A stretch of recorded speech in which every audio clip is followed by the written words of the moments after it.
नमस्कार। ब्रेक के बाद आपका केकेडी न्यूज में एक बार फिर बहुत बहुत स्वागत है। रुक करेंगे बिहार की कुछ खास खबरों की तरफ। खबर बोकारो से है, जहां पुलिस को एक बड़ी सफलता हाथ लगी है। आपको बता दें कि हिरासत में अपना चेहरा छुपाए ये शख्स नवाडीह के चिरडुई का रहने वाला बताया जा रहा है और इस पर आरोप है कि गत 13 जुलाई को नवाडीह के चिरडुई गांव में बन रहे आईटीआई के निर्माणाधीन हॉस्टल में गोलियां चलाकर दहशत फैलाते हुए संवेदक से रंगबाजी की मांग कर रहा था। वहीं संवेदक द्वारा इस मामले को लेकर नवाडीह थाने में मामला दर्ज कराया गया था। मामले की गंभीरता को देखते हुए पुलिस ने एक विशेष टीम का गठन कर मामले का जिम्मा सौंपा। वहीं पुलिस ने आरोपी को गिरफ्तार करके उसके पास से एक पिस्टल और जिंदा कारतूस बरामद किया है।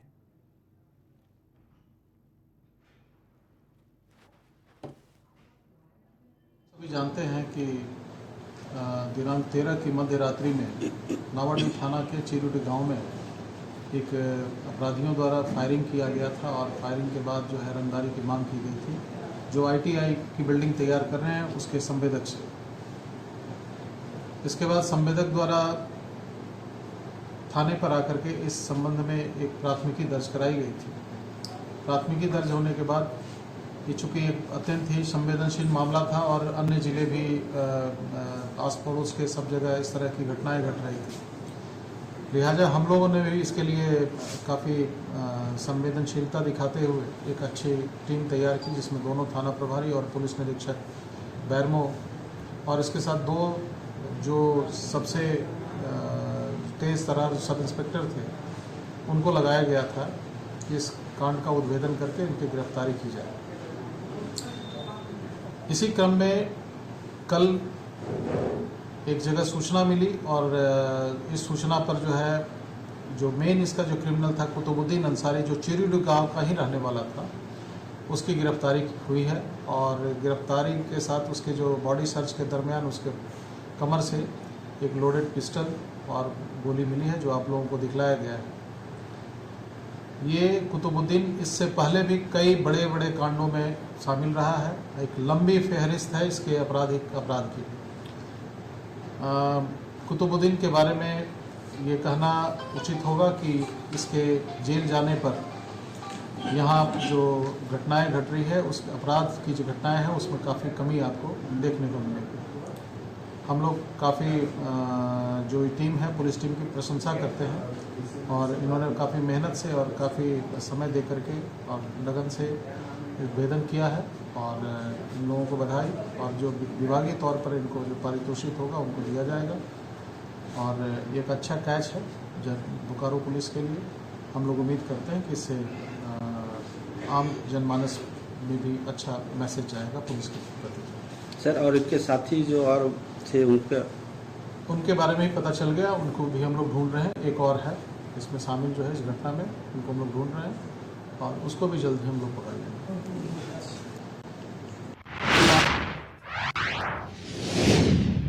बोकारो जिले के सिटी थाना क्षेत्र में बंद आवास में चोरी की घटना को अंजाम देने वाले 5 आरोपियों को पुलिस ने गिरफ्तार कर लिया। साथ ही गिरफ्तार आरोपियों की निशानदेही पर चोरी किए गए एंड्रॉयड फोन और सोने के लॉकेट भी बरामद किए गए हैं। वहीं घटना का उद्देश्य करते हुए सिटी डीएसपी ने बताया कि 20 जुलाई को सिटी थाना क्षेत्र में बंद आवास में चोरी की घटना को अंजाम दिया गया था, जिसकी गुप्त सूचना पर सिटी थाना क्षेत्र से 5 आरोपियों को गिरफ्तार कर दिया गया।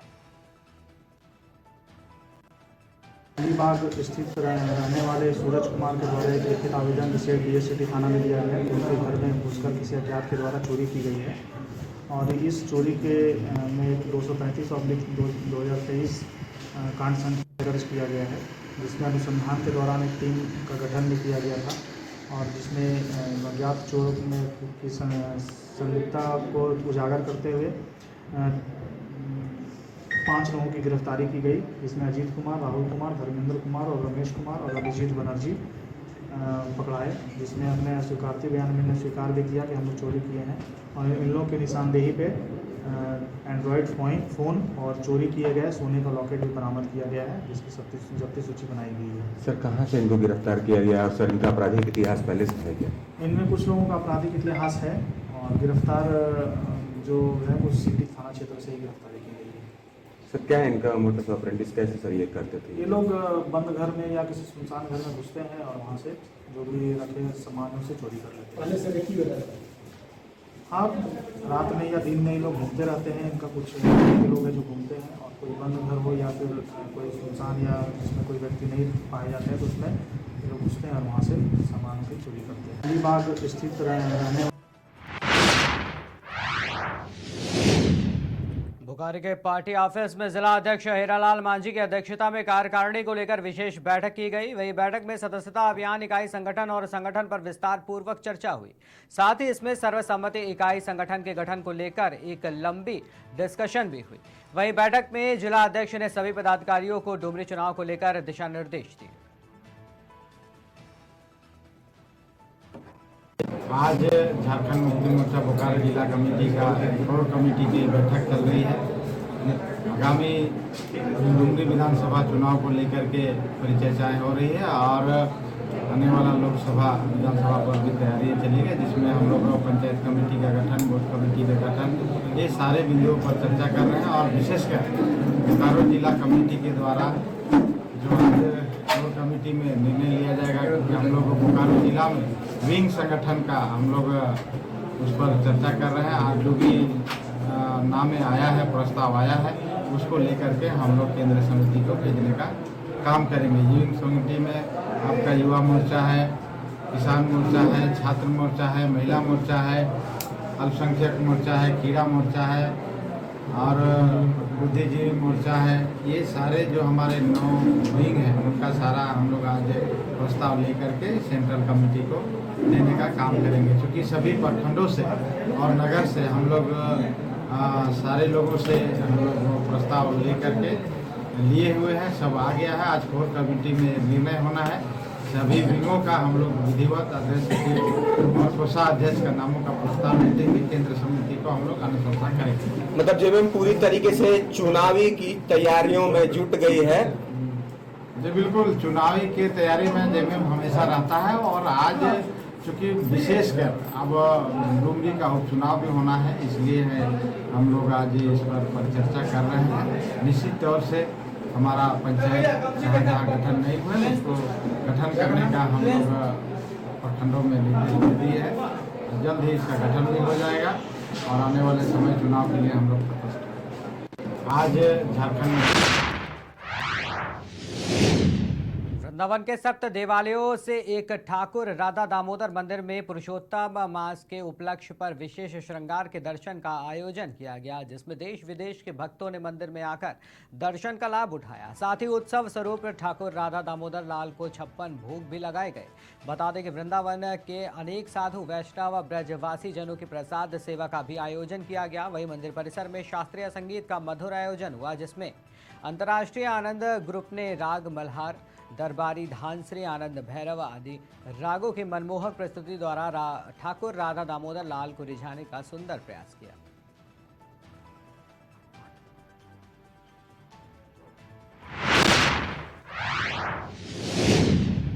रुक करेंगे अगली खबर की ओर। जालौन से अगली खबर सामने आई है, जहां उत्तर प्रदेश के पूर्व मुख्यमंत्री अखिलेश यादव जालौन पहुंचे। आपको बता दें कि अखिलेश यादव दिवंगत पूर्व राज्य मंत्री को श्रद्धांजलि अर्पित करने के लिए उरई आए थे। इसके साथ ही पूर्व मुख्यमंत्री ने मणिपुर की घटना को लेकर केंद्र और मणिपुर सरकार पर जमकर निशाना भी साधा।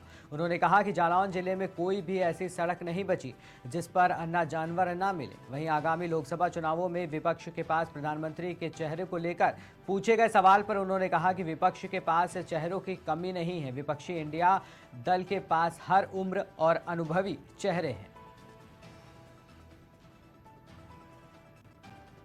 अखिलेश जी, मणिपुर में जो घटना हुई है, कल प्रधानमंत्री ने कहा बहुत दुखद घटना है, इस पर हम कार्रवाई करेंगे, लेकिन 77 दिन तक उनके एक शब्द नहीं निकले। तो इस पर आप क्या कहेंगे? देखिए, मणिपुर में जो कुछ हो रहा है या जो कुछ हुआ है, ऐसा संभव नहीं है कि भारतीय जनता पार्टी को, देश के प्रधानमंत्री को, देश के होम मिनिस्टर को न पता हो। सच्चाई तो ये है कि आरएसएस की नफरत की राजनीति, आरएसएस की बांटने की राजनीति और भारतीय जनता पार्टी का लगातार वोट कैसे बढ़े, लड़ाई और झगड़े और नफरत से लोगों में दूरियां हो जाएं, उन्हें वोट कैसे मिले, इस दिशा में लगातार वो प्रयोगशाला की तरह मणिपुर को इस्तेमाल कर रहे थे।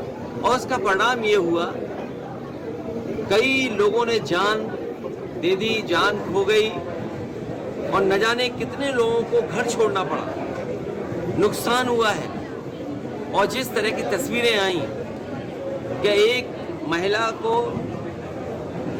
जिस तरीके से घुमाया गया, और एक नहीं दो महिलाएं थीं, और उसके बाद मुख्यमंत्री का ये कहना कि ये घटना कोई एक अकेली घटना नहीं, ऐसी और घटनाएं हुई हैं। इससे ज़्यादा शर्मनाक, इससे ज़्यादा हमारे संस्कृति पर धब्बा लगने की बात कोई नहीं हो सकती, जो भारतीय जनता पार्टी के मुख्यमंत्री और देश के प्रधानमंत्री और देश के होम मिनिस्टर इस बात को देख रहे हो। जो मणिपुर में हुआ है, ये इतने दिनों के बाद तस्वीर आई। जो संस्थाएं थी, आईबी, वो क्या रिपोर्ट दे रही थी, इनके पास बड़ी बड़ी संस्थाएं जो जानकारी समय समय पर देती हैं, वो संस्थाएं क्या कर रही हैं? जब संस्थाएं पॉलिटिकल लोगों के पीछे लगाएंगे आप, तो वो सच्ची घटनाओं के बारे में क्यों जानकारी देंगे? ये बीजेपी सरकार और बीजेपी के नेता दोषी हैं। वहाँ पर जिन लोगों ने इस तरह की घटना की है, कार्रवाई हो।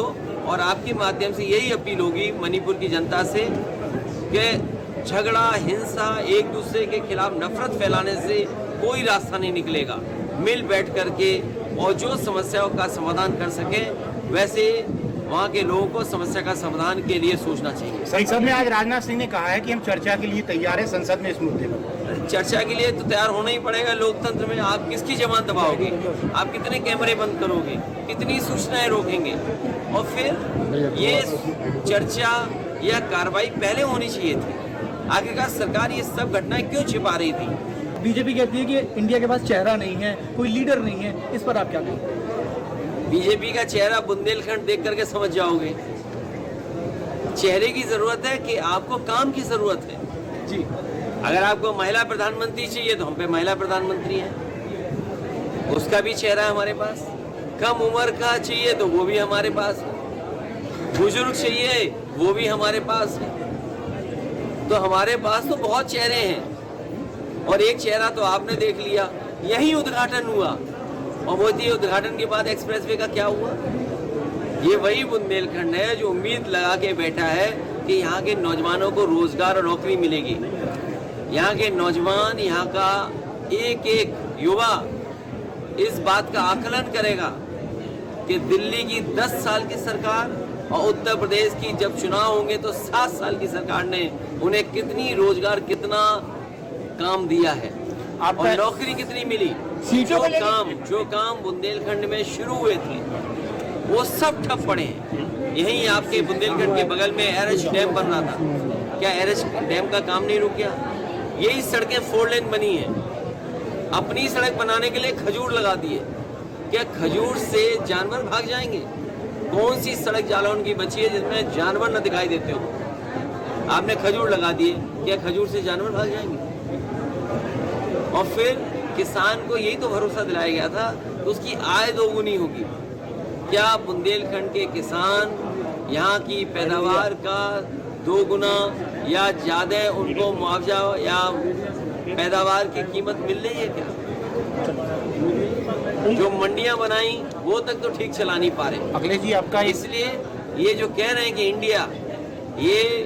इंडिया से घबरा गए, इंडिया से इसलिए भी घबरा गए क्योंकि इसमें डेमोक्रेटिक बात है, डेवलपमेंट की बात है, इंक्लूसिव की बात है।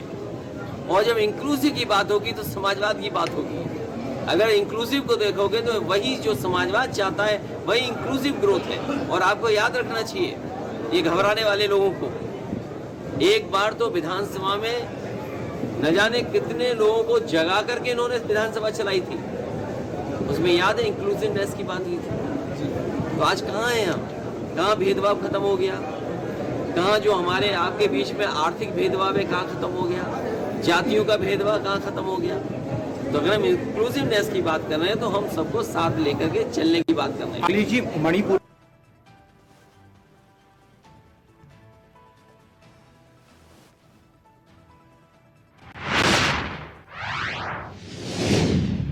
खबर पीलीभीत से है, जहां आंगनवाड़ी केंद्र के जरिए बच्चों और गर्भवती महिलाओं में वितरित किए जाने वाले पोषाहार में बड़ी घपलेबाजी सामने आई है।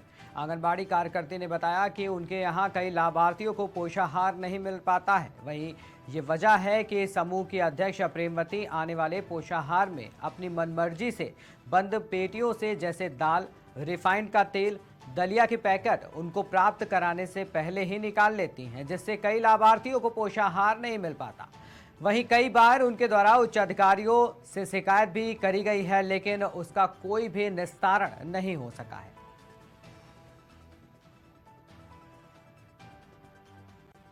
ज्ञानमती शर्मा, आप यहाँ किस पद पर तैनात हैं? कार्यकर्त्री, आंगनबाड़ी कार्यकर्त्री। कौन से गांव का मामला है? जे महत का छोटी का है। छोटी महत का। विकासखंड? विकासखंड बरखेड़ा। तहसील? बीसलपुर। जिला? पीलीभीत। समस्या क्या है इस गांव में? समस्या ये है सर कि हमारा राशन जो है पूरा नहीं दिया जा रहा है। कितना, मतलब आपके यहाँ कितने बच्चे और कितने गर्भधाती महिलाएं और बच्चे हैं? 10 गर्भवती हैं और 14 धात्री हैं और 65 बच्चे हैं। टोटल कितने हैं? टोटल संख्या उनकी है 65। मिल कितने का रहा है? 35 का। तो आपने इस बारे में कोई शिकायत की? शिकायत की, मैडम को जानकारी दी इस बारे में और सभी अधिकारियों को दी, लेकिन मेरी कोई सुनवाई नहीं हुई। किन मैडम को शिकायत की आपने? जगदम्बा मैडम को। जगदम्बा मैडम कौन है? सुपरवाइजर। और किसको आपने सूचना दी? और समूह वाले से मैंने कहा था। क्या जवाब मिला कि ये आपको? माल कम क्यों आ रहा है? जवाब क्या मिला तो आपको? जवाब यही मिला कि वो माल वहीं से कम मिल रहा है मुझे। अब आप क्या चाहते हैं? हम ये चाहते हैं कि हमारे लाभार्थी जो छूट रहे हैं उनका पूरा माल दिया जाए। आपके कितने बच्चे रह जाते हैं? हमारे 35 बच्चों 64 बच्चों में 35 बच्चे, हमारे 40 बच्चे रह जाते हैं। उनको आप कैसे मैनेज करती हैं? अब कैसे, क्या आधे रह जाते हैं? तो गांव वाले आपके ऊपर आपत्ति नहीं लगाते हैं? आपत्ति लगाते नहीं है, गाँव वाले हमसे लड़ते हैं, कहते हैं। तो उसमें आप क्या कहते हैं फिर? उसमें क्या कहते हैं, समझा देते हैं उन्हें। तो आपने शिकायत नहीं की किसी से? शिकायत मैंने की, सबसे की, लेकिन मेरी कहीं तक सुनवाई नहीं हुई। क्या नाम है आपका? प्रेमवती। प्रेमवती जी, आप समूह में कौन से पद पर कार्यरत हैं? हम जैसे संभव से अध्यक्ष रहेंगे। अच्छा अच्छा। प्रेमवती जी, जैसा कि आंगनवाड़ी कार्यकर्त्री ने आरोप लगाया कि आपके द्वारा पैकेट कम किए जाते हैं। अब जे भाई गलत वाली बात है कि हमें 33 पैकेट में तो सो हमें दरही वाले कत। आंगनवाड़ी कार्यकर्त्री को आपने कितने पैकेट प्राप्त किए दिए? 33 पैकेट दे। 33 पैकेट दिए? हाँ। अच्छा अच्छा। 33 बड़ी दार और 33 बड़ी दरिया और 20 छोटी दार। कि अभी समूह के द्वारा 19 जुलाई को वितरण किया गया है, जिसमें बड़ी दाल के 33 पैकेट आए हुए थे। 33 पैकेट में 6 पैकेट कम है, 27 पैकेट आंगनवाड़ी कार्यकर्त्री को प्राप्त हुए। बड़ी दलिया के 33 पैकेट में 6 पैकेट कम है, 27 पैकेट प्राप्त हुए। छोटी दाल तो चलिए आपकी ठीक है, छोटी दलिया 30 पैकेट आए थे, 6 पैकेट कम है। तेल 33 पैकेट में 21 पैकेट आंगनवाड़ी कार्यकर्त्री को मिले, 12 पैकेट कम है। आखिर ये माल कम किसके इशारे पे हो रहा है, क्यों कम हो रहा है? तो तुम बताओ, 11 12 का 11 सही, 11 कहाँ है पैकेट? तो वो एक क्यों हटाई दे? तो 11 पैकेट कहाँ है वो? 11 है का, जैसे सभी लोगों ने भाई संभुक महिलाएं उन्हें एक पैकेट ले लिया। किसके आदेश पे लिया गया पैकेट ये? आपके समूह में कितनी महिलाएं हैं? 12 महिलाओं ने एक पैकेट ले लिया? एक लिया। अच्छा अच्छा। किसी के आदेश पे लिया है? किसी ने आदेश दिया आपको कि लेने के लिए, या आपने स्वयं अपनी मर्जी से निकाले हैं आपके समूह की महिलाओं ने? नहीं, कम से कम 1 साल हो गया, पहले उधर ही कही, तभी इस ले पहले इसलिए। अध्यक्ष आप हैं, आप पे जिम्मेदारी दी गई है, तो आपने ही निकाल लिए पैकेट? नहीं, हमने तो ना अकेले ले। तो आपने रोक टोक नहीं की इस बारे में कोई? नहीं, हम कहे हम सबको सबने ले निकाल के इसने दिए? अब निकाल के जो हम ही दार लाओ तो भाई हम ही नहीं दे। आपने निकाल के दिए? हाँ। ज्ञानमती शर्मा, आप